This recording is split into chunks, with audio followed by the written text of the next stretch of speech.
네, 여러분, 안녕하십니까. 이준석 개혁신당 대표가, 경기도 화성을에 출마한다고 공식 발표를 했습니다. 페이스북에 공개를 했는데요.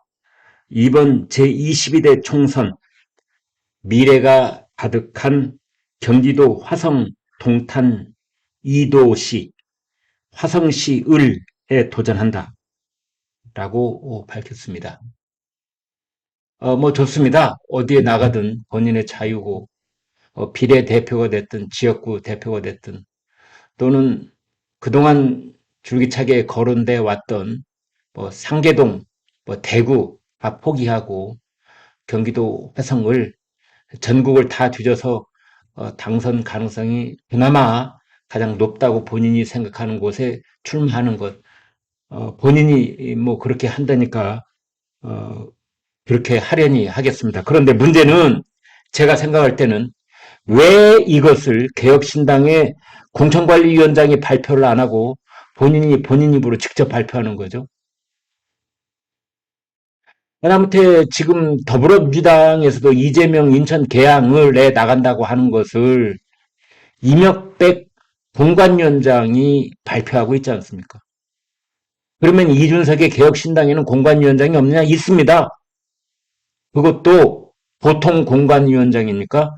김종인 공관위원장이 있습니다. 전 국민의힘 비대위원장 김종인. 그렇게 온 사방에 홍보를 하면서 김종인 공관위원장을 영입을 했잖아요. 그리고 공천관리위원들도 있습니다. 이신두 서울대 교수, 함익병 의사, 경민정 울주군 의원, 송시현 김영호 변호사, 그리고 자신의 오른팔인 김철근 사무총장, 그렇게 6인으로 구성된 공관위원장과 김종인 공천관리위원장이 있잖아요. 그런데 왜 이준석은 자신의 입으로 자신의 공천과 자신의 출마를 스스로 공개 발표합니까? 뭐 어린 황제라도 되는 겁니까? 황제 발표입니까? 이런 것도? 셀프 공천? 이준석 대표는 2월 27일 날 경기도 의회에서 열린 개혁신당 경기남부 첨단벨트 총선 전략 발표장에서 이렇게 말한 바가 있습니다. 동탄 같은 경우 화성정과 화성을로 지역구가 분구되면 출마를 검토할 수 있습니다. 동탄 이 신도시는 평균 연령 34세에 전국에서 가장 젊은 선거구가 될 가능성이 높습니다. 개혁신당이 지향하는 젊은 세대와 소통, 그들의 미래에 대한 여러 공약을 펼치기에 좋은 공간이다. 이렇게 말을 했는데요. 여러분, 지금 이준석이 나가겠다고 하는 이 화성을은 원래 지금 개혁신당이 합류해 있는 전 민주당 의원 이원욱 지역구였습니다. 자, 이 사람 지역구였습니다. 그렇다면 도대체 이원욱은 어디로 가는 걸까요? 이번에 분명히 출마할 텐데. 이원욱은 어디로 가고 이준석이 자신이 화성을 출마하겠다 이렇게 얘기하고 있는 거죠. 자, 이 지도를 보면은 여러분 알 수가 있습니다. 자, 이게 말이죠. 밑에 있는 걸 먼저 보여드리겠습니다. 이게 지금부터 4년 전 2020년 총선 선거구였습니다. 그때는 화성시가 선거구가 가불병 3개였습니다. 가장 넓은 지역에 있는 것이 화성시 갑입니다.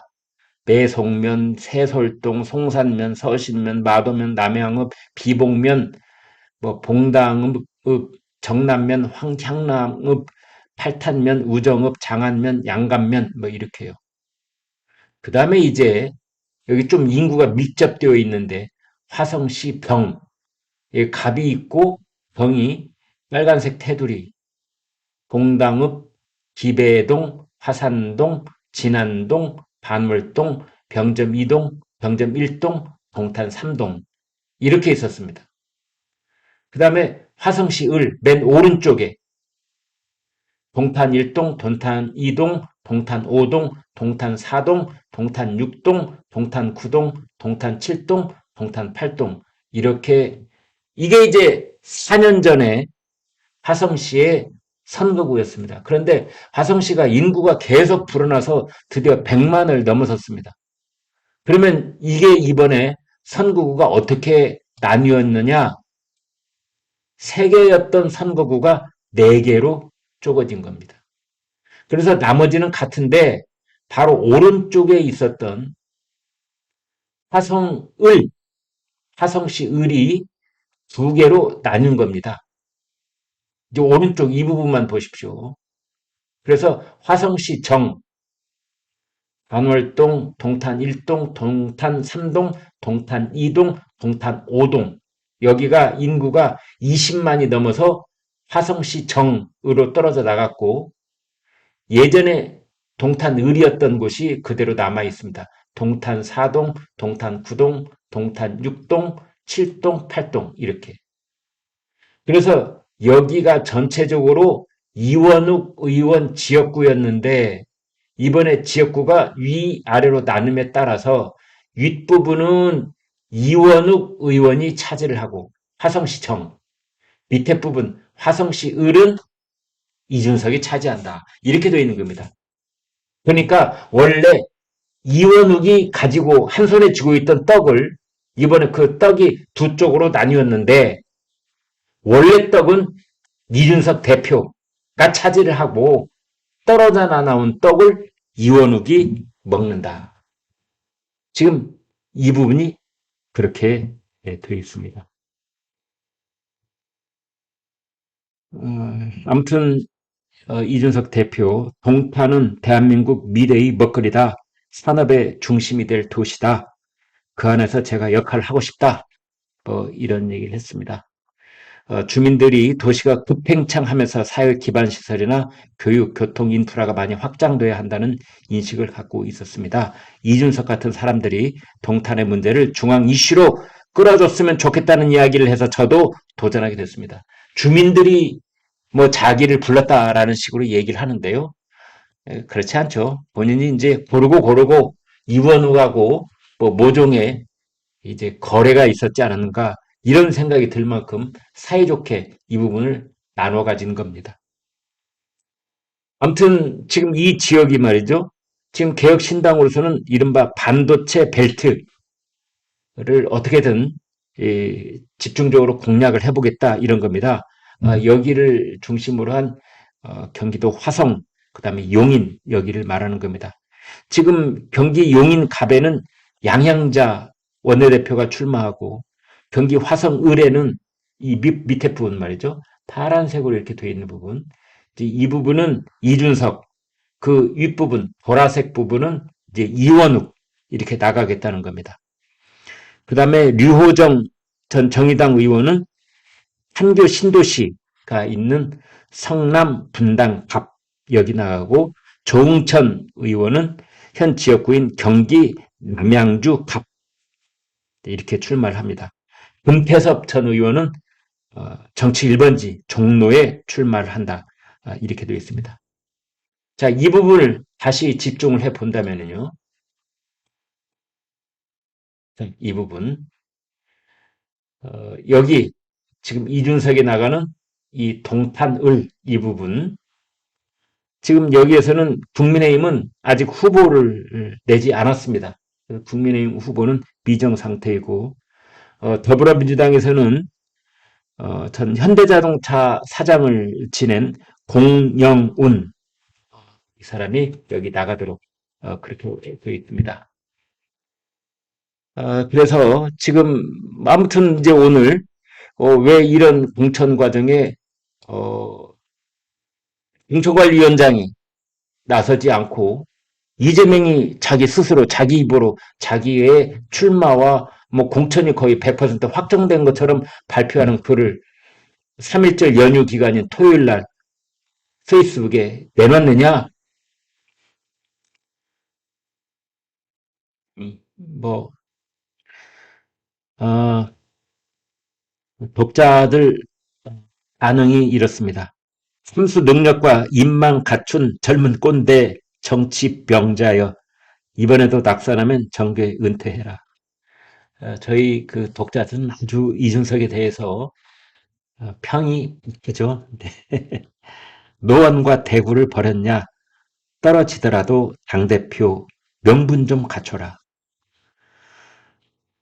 대구 유성 나오면 찍어주려 했더니 또 있습니다. 화성시 을에 계시는 그 유권자들을 향해서 하는 얘기입니다. 돈 따고 다 이준석 찍을 것이라고 착각하지 마라. 요즘 2030이 바본 줄 아느냐. 인탄을 이준석이 우습게 봤구나.